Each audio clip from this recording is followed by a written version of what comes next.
right. Oh, there we go. Wonderful. Hi everyone. I am so excited that you all are here for another episode of The Fire Pit with myself. So folks that are new, The Fire Pit is an interview series that I launched a couple of weeks ago where I bring on some of my favorite voices, whether they be academics, activists, artists, thought leaders, analysts, to kind of share their thoughts on what it's like living under growing oppression and fascism, how they are handling it in their particular field and industry, and then at the end we think about what we want to throw into the fire as we close out, because we know that the fire pit is a place for us to gather and have conversations. So today, yay, Dr. Jonathan Metzl is making his return to Substack. You know him as a New York Times best-selling author of Dying of Whiteness, of What We've Become. He is an extraordinary psychiatrist. He is a dean. Is it a no? Okay, he'll tell me his Okay. proper academic title Don't do that at to me. at Vanderbilt University, but I am super excited. If you have been a fan of my work, then you know that Jonathan and I have been in conversation for years. For years. We used to talk weekly. And it's been a couple of months. So Jonathan, hi. Welcome It, back. it is so great to be here. It's so great to see you. All right, so let's dive in. First off, look, there is just been immense escalation, right, that we have seen from the Trump regime. Over the last, I'm just going to break it down over the last week or so. Over the last week, Donald Trump and his, allegedly alcoholic Secretary of War, Pete Hegseth, have decided to escalate in Venezuela, in the Caribbean Sea. They're escalating their violence. We have seen a major grifting that is happening, out in the open, with actual leaders from foreign countries coming in and just literally giving Donald Trump gold. We have been experiencing a slow economic recession where people in this country are dealing with immense pressure at the grocery store. Inflation is hitting all people. Over 1 million Americans have been fired over the last several months of this regime. And I just want to start off with, like, the collective emotion, right? The feeling that people are having. What are you hearing on your college campus? What are you hearing from your colleagues in the space about how folks are dealing with this time? I think that's a great way to lead into it because I would say that there's kind of an existential question. I'll speak from somebody in the academic world, but it kind of links to the real world in many ways, not all of them. But I'd say the core questions are, first of all, like, are our institutions going to hold, right?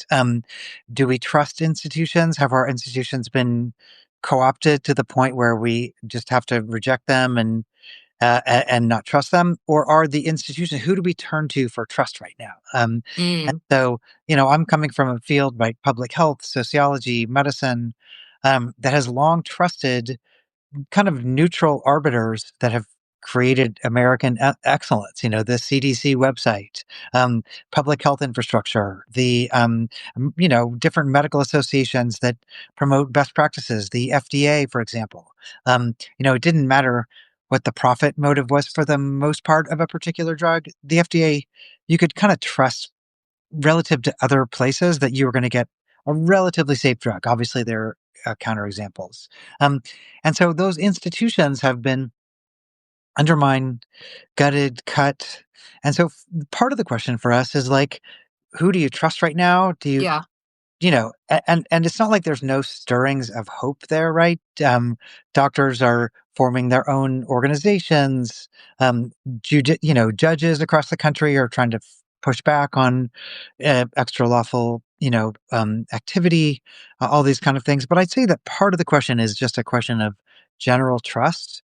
And then if I just to do like the 40,000 foot intro, the other part for me, I would say, is like, what is I don't know if profit's the right word right now, but I would just say in the academic world, like the academic world has built its name, its excellence, its kind of world leading beaconness on getting federal grants from arbiters of excellence, grants from the national NIH or foundation donors or other kinds of things. And the fact that those are also being cut away, really, I Yeah. think, is leading to another question, which is this a moment where we reject everything and burn down the institutions? Or is this a moment where we try to find is this kind of I don't want to say entrepreneurial, but are there new alliances that I guess that can be formed now that can lead to continuing what we're doing, continuing funding for students, for different kinds of students, for research. And so these all seem very up in the air. And I would, any other time I'd be like, and the invisible hand is going to take care of all of us. And now it's terrifying because it feels like a TBD moment, but at least the parameters are clear. We know we kind of it's pretty clear what the issues are. It's interesting because I saw a repost that Sherilyn Ifill did of Dr. William Barber, who was asking a question kind of similar to you, of whether or not Donald Trump and this regime is necessary in the nakedness that it is showing of greed, of cruelty, that has always been a part of our institutions that have created policies largely based on race-based policies, right, and gender-based policies to the detriment, right, of the most marginalized people. Donald Trump comes in as an entire bulldozer, right, Doge, which apparently now is has evaporated into thin air, came in literally and figuratively with a chainsaw, gutted our institutions, and created this sense of distrust, right? Like that was the point.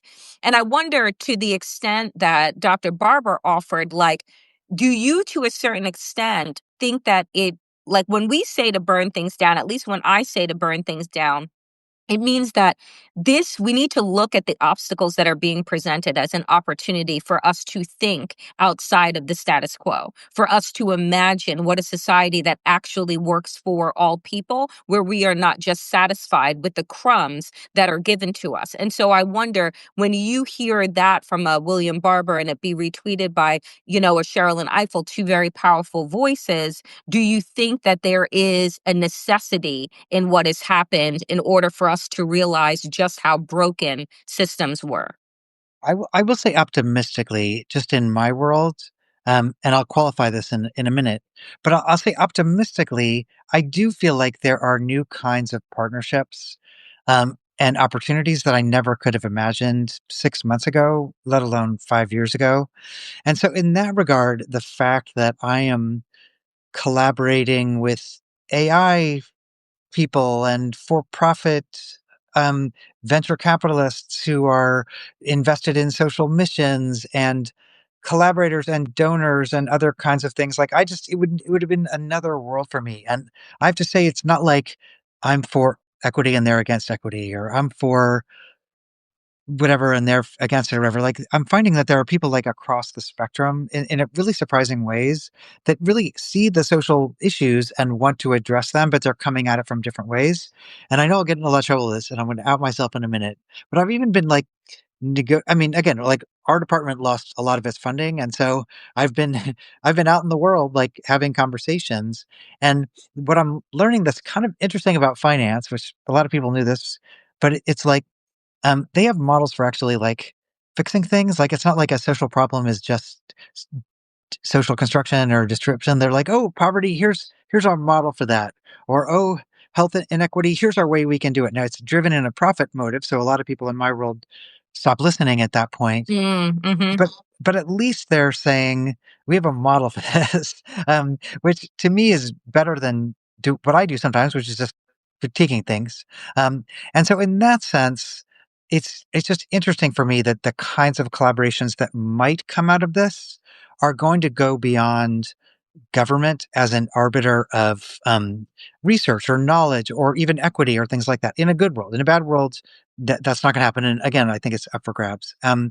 But I do think that I do feel like there are just new. It's like a very we have a president who's very transactional in a bad way, but I do think there's a possibility of being transactional in all different kinds of ways now that I just think for me in my world are unexpected. And let me qualify that by saying I am the director of a department that has lost its funding. A lot of Hmm. my faculty are losing their funding for grants. I'm a director of a department that needs to think in different ways about how we can, if they take away like Pell grants or graduate Yep. student fellowships. Yep. So I'm having to be like a lot more entrepreneurial than I thought, or at least think in that particular way. So, but that's a particular thing. And then I guess also, I don't know, I find myself increasingly like the white guy centrist in the room these days. And the reason I say that is because like I have friends who are not I mean, obviously I'm coming to this from my own values. But I have friends who are not in the position of what I share and value, but also like I'm directing a department, right? I want people to keep their jobs and not just Right. Right. protect people, but like staff or students on scholarship. So I'm trying to think like, what can I do to maintain our values, but also like I can't just run out there and yell like burn the whole thing down because I know that the people who are protected are always going to be protected, and the people who are not are going to get cut. That's what we're seeing, like even at places like Harvard, where they cut 150 people last week, alone. The people who get cut are staff and non-tenure people and things like that. So I am in a middle ground mode right now, Yeah. which makes me like boring as shit on social media, right? Well, I mean, it's you're trying to hold on, Yeah. right? It's like you're finding yourself in this new position that you're in, leading a department where you're in the midst of this chaotic storm, and you don't know how long it's going to last. The pressure keeps on building, and you're literally trying to hold on to the department, to as many people and positions as possible, giving the restraints that are coming your way, right? So you're not in the position of I can get on social media and pop off, because you're literally out there trying to get the resources that the government slashed from every secondary education place. I mean, don't get me wrong. I would love to pop off with the best of them, you know? But I would say that it's just like, there's a new mode, and I don't know, there's no right answer. There are wrong answers that we're working our way through right now. But I would just say, I just there's a lot of tension right now because people don't know. It used to be you did great research, you applied to the NIH or the NIMH or whatever, you Yep. got a grant, and now it's kind of like how do we navigate this terrain in a way that is building something new? Maybe new forms of knowledge will come out of this. Maybe there were problems with the old system. I mean, I think there really were some problems with the old system. So something new is coming up, and I'm saying this in part because the choices are really not easy. I'll be really honest about that. I mean, I'll give you one concrete example. People probably saw that a couple of months ago, maybe now, the Trump administration put a contract hit out on higher education called the Compact on Higher Education, and there was a debate, really ongoing debate. Should we stand up there and say, go to hell? Should we um, sign this problematic thing, two extremes, or should we try to figure out, is there a way we can work in this framework in ways that are that are going to keep people's jobs and their research and their fellowships? And there's no right answer. There's a lot of tension in the academic world. I can say that I wrote a piece in Time magazine with another scholar saying that it's time to rethink the contract between higher education and the American public in a way to actually be much more applied, real world, um, um, rising up, all these kind of things, not so esoteric. But it was a tough position, right? Because I wasn't saying yes or no, and people got frustrated with that. I understand. There are other people who say we need to go to hell, and other people who say we know whatever. So I'm just saying the choices are hard choices. They're hard choices, and I don't know. I feel like we're in this conversation. I mean, I tell you, if I want to be seated around a fire pit right now, I want to be having these hard conversations because I don't think there's no clear right answer except that the world we knew is not coming back. And so what are we going to do going forward? So I want to switch gears with you because again, you have insight into the feelings and the emotions of young people, right? Being on a college campus. And it's one of those things where I feel like it's like if you could go back to any age, which age would you go back to? And I'm like none of them. And 85. particularly Yeah. and yeah, and particularly now in this climate, like absolutely do I not want to be in undergrad or in graduate school, where you're watching professions that are now being told that they're not actual professions anymore and not able to get the kinds of loans and resources in order to pursue those that happen to be largely female and minority led. But I'm wondering, like, what is it like? What are you hearing from young people on college campuses, whether they be undergrad or graduate, about what it means to be pursuing any level of knowledge in this moment, given what they are walking out, what degree they're walking out with, what society they're walking into? Well, think about the complexity of this moment being a college student right now because you are um, at the precipice of entering a labor market that has no idea what it is, right? Mm. Many like lower rung jobs are going to get cut away by AI, for example. Um, and obviously we're having all different kinds of contractions. I mean, if you look back like longingly to the good old days where like government was the main employer of college grads, which is like in the, you know, beautiful mind era or whatever. That is not a employment sector right now. So there's something terrifying about that on one hand. Yeah. I mean, really, even nobody knows where AI is going. I mean, it very well could be, fire for Prometheus that changes our whole species, but it could also be like the 8-track tape player, Right, right, yeah. exactly. Yep. And so there are different ways, and so you just don't know like where to invest. Now, I have to say, Mhm. our students are freaking incredible right now because number one, they're flexible and they're entrepreneurial, they're smart, and they're kind of, they're going to, it's not so much a top down thing. Like they're going to decide what this economy means in a way, because they're going to figure out how to make it, how to make it work. And so on one hand, they're getting skills. Like I'm much more afraid of like mid-career people who have mortgages based on, to me, like, because you don't know how to, I mean, like for me today, The like, adaptability of the adaptability of the thing, and frankly, well, I just wanna say this, and I'll let you continue, which is that, like, you're talking about AI and, entry level positions, but what we are seeing with the mass firings that are happening at a UPS, at an Amazon, at a Target, at a Microsoft, and these places, it's actually the middle management jobs yes. that are also so entry level and middle, which leaves everyone at the top. And how do you get to the top as a recent college grad without an entry level position? I don't know. But then the flip side, I mean, we're talking on Substack today.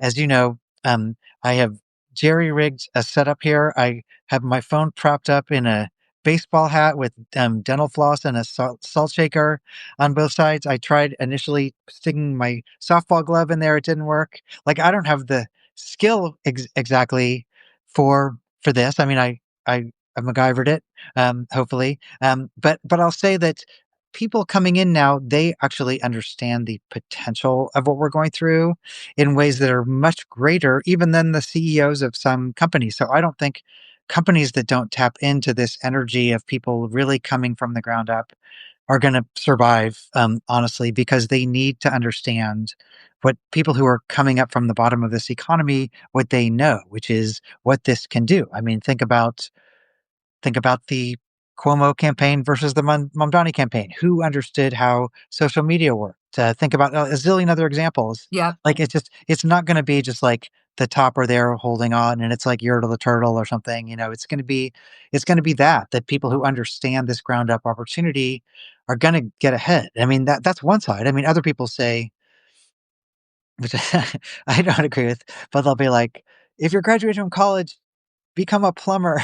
Like Well, that I mean, that's you're hearing that from the right wing, which I find really interesting Yeah. and like and telling, that they want to kind of create this solidified blue collar working class, you know, while they hoard all the wealth at the top. And I'm not saying that those jobs that are incredible union jobs, but it also takes a considerable amount of times in those trades to get to an hourly dollar amount and a salary that like allows you to be able to live really well, Yeah. right?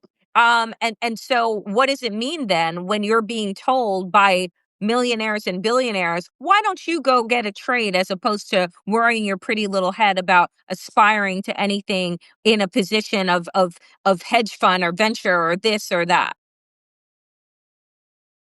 I'm going to speak politically, and I apologize because I realize we're all in different places. I really liked Andy Bashir's piece in the Washington Post this morning because he talked about the ways to win back working class people in red states is actually to not tell them they're going to be plumbers and their kids are going to be plumbers. It's actually to talk in an aspirational form about like what's possible in this new economy. People can disagree. He's more conservative. He's coming from Kentucky. But I think this question of like, I think if we can channel the aspirational notion, which again is the Mamdani campaign is a perfect example, right? There was Yeah. something incredibly aspirational about that message. Democrats do better when they are saying, here's the possibility of this moment. I mean, people are freaking scared right now. Yep. Um, but to say fall back on a career you don't want or a career that you want a better one for your kids, I think ultimately, I think there's a potential here to win back people, even in places that Democrats have not spoken before, not just by channeling anger, which is understandable at wealth, but also saying, here's the potential of this moment. In other words, thinking ahead, and this is the lesson of history, right? I mean, think about, was it like World War One when um, the uh, the nobility rode out on steeds with their sabers to rush the thing? It was like the first day of World War One. They didn't realize that since the last war, the machine gun had been invented, Hmm. and they all got mowed down. Like they didn't adapt to the new technology. Yep. Um, and uh, and I think now it's this moment, right? I mean, it feels like a retro moment, but it's also a moment of like, who's going to channel this new thing? And I think that's the challenge. That's why, yeah, Yeah, no, but I think that that's right because I think that to a certain extent, and Mamdani and those that won in the election earlier this month are kind of outliers to where the Democratic establishment even has been with in terms of conversations to to those that are in rural areas, redder areas, even those that are in suburban areas that are red, is that there has been this glorification of the past, and like you're saying, go back to these kinds of professions as opposed to direct conversations about adaptability and what nimbleness is required in this moment. And it's always been, if you think about, presidential campaigns and governor, and governors campaigns, it's always about bringing something back. We're going to bring back manufacturing. We're going to bring back X, as opposed to how are you creating a more nimble, thoughtful and engaged and adaptable workforce that can combat any changes that are happening. We never hear people, any candidates on either side, talk about future thinking in that way as opposed to what it is they're going to bring back. And I'm just like, you can't tell people in this moment that you're going to be able to bring back things that have been non-existent for the last 20 and 30 years, right? Like we're changing every single moment, every single day. So it's like, what careers are you telling young people to go and pursue? What exactly are you telling people who have been in this middle management position, but they're watching it? They're watching like this tsunami come in that is going to erode, their stability. So how are you leveling up in this moment? Is, I think, the conversation we need to be in. and also to realize that that is not a top-down story. That in a way, the people at the top sometimes don't have any idea, and it's actually the people who are the most nimble, who I mean, my nieces I always think about this. My nieces, could speak iPhone before they could speak English. Like, they actually knew how to like scroll stuff before they could like say words and stuff. And I just think that it's the people who see the potential of this that potentially are going to kind of lead us forward, right? I mean, I think that's why education and opportunity are so important because there's something new forming. And again, it's scary to be, I don't know, at my stage of the career and realize like everything could change in 2 weeks, you know. But I think that that's the moment right now. And again, I do hope that this is not just. I hope that this is not just a progressive position or a centrist position. Um, yeah, I hope that I hope that it's I mean, there's enough room in that tent for a lot of different kinds of agendas, I would say. And so in a way, something like that, which I'm not saying like, oh, let's do Obama hope and all that kind of thing. But I would say that the making room for the next economy to me is something that is potentially something we could rally around and bridge some of our own divides. And in addition to traditional geographic political divides. Yeah, I mean, I think that if you don't have legitimate plans around affordability, if you are also not speaking to the future for this younger generation that is going to be walking out of their college campuses, and unlike, former generations, past generations that like you could loaf around for a year. Right? Like you could loaf around for a year or 2 years and kind of figure out what it is that you wanted to do. Those days have been numbered, right? And so, going in and choosing on top of the fact that, and I will say this, and then we'll get to the last question, which is that I personally believe that, higher education has been set up as the largest Ponzi scheme that you could ever see, which is that, like, you're telling young people that they have to go in, they have to get these higher education degrees. They go into six figures worth of debt, and then you're telling them that there are no jobs for them. Right. And so it's like, and then they're roped into these low paying jobs just to be able to pay interest on debt that they're never going to come out of. And that to me is like, we need to be setting our young people up better. And what we're setting up is this indentured servitude class, that the right is more than happy to exploit to their greedy ends, but that to the left is actually not creating imaginative policies that are going to help young people rather than just telling them, no, go get that degree. And it's like, okay, and then what? So, Jonathan, at the end of every fire pit series, I ask my guests, again, the fire pit is a place where we gather, where we have conversation. And fire is used in many different ways. It's used to cleanse things. It's used to get rid of, negative energy. What are you, my dear friend, throwing in the fire pit today? I just my mind is going to s'mores because I love s'mores, and I'm thinking about like eating a s'more right now. But I'll leave that for later. But I would say that it's exactly that last point that we're talking about. That really now is a moment of challenge and reinvention and potential like regeneration in a way. I mean, I completely agree with you about the model of higher education, which is like my job and my career in a certain kind of way.